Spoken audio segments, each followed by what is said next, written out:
Halo semua, kenalin nih aku Laila. Aku Alina.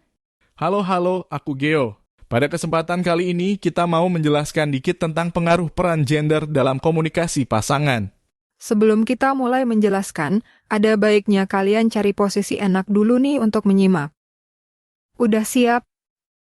Cus simak video ini sampai habis ya.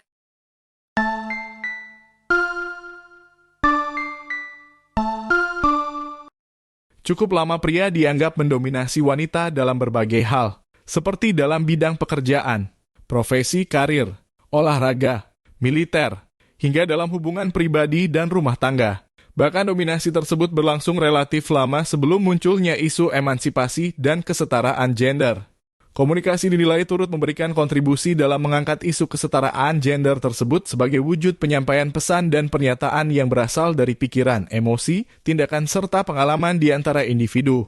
Banyak pengalaman dan pengamatan di sekitar kita yang menggambarkan rumitnya komunikasi yang terjadi antara pria dan wanita. Konsep komunikasi pria dan wanita layaknya seperti komunikasi lintas budaya yang terkadang membingungkan seperti saat membayangkan dua orang berbicara namun berasal dari dua negara yang berbeda. Pria dan wanita sering menggunakan bahasa yang bertentangan atau berlawanan dengan maksud dan tujuannya. Seperti saat terjadinya pertengkaran antara sepasang kekasih, di mana wanita cenderung akan memilih untuk diam, sebagai ungkapan pesan yang bermakna bahwa dia sedang menghukum kekasihnya. Di sisi lain, pria lebih menikmati suasana hening yang tercipta saat bersama pasangannya, sebelum akhirnya ia menyadari bahwa keheningan itu adalah awal dari sebuah konflik.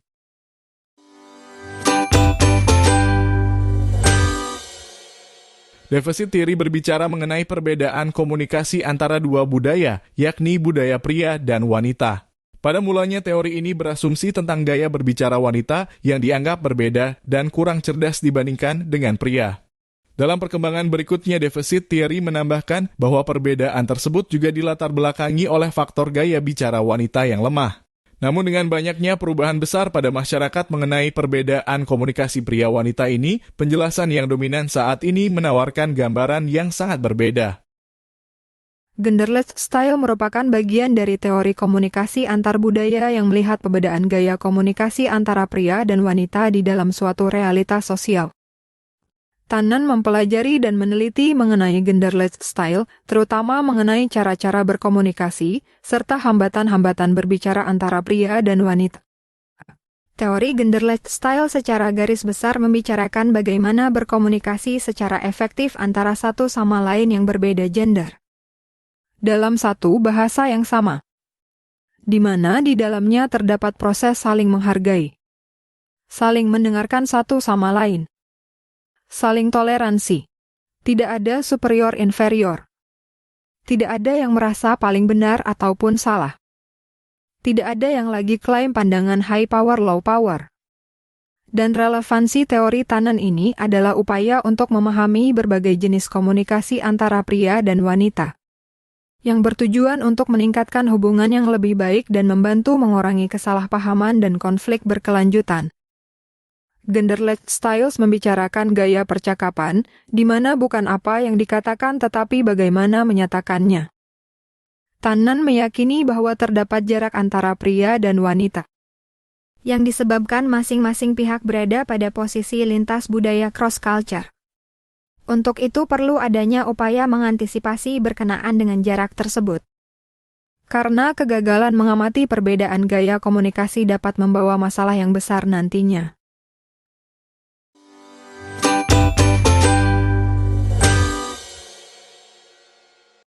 Kamu tadi sepanjang makan malam terasa marah padaku, apa yang terjadi?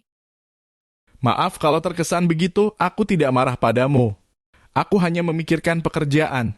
Tapi kamu tidak bicara apapun sepanjang makan malam. Aku merasa kamu sedang marah padaku. Aku minta maaf kalau terlihat seperti itu. Sejujurnya aku memang punya masalah di kantor dan aku sibuk memikirkannya. Mengapa kamu tidak memberitahuku? Aku sangat khawatir dan merasa salah paham. Aku tahu aku seharusnya memberitahumu. Aku tidak bermaksud membuatmu khawatir.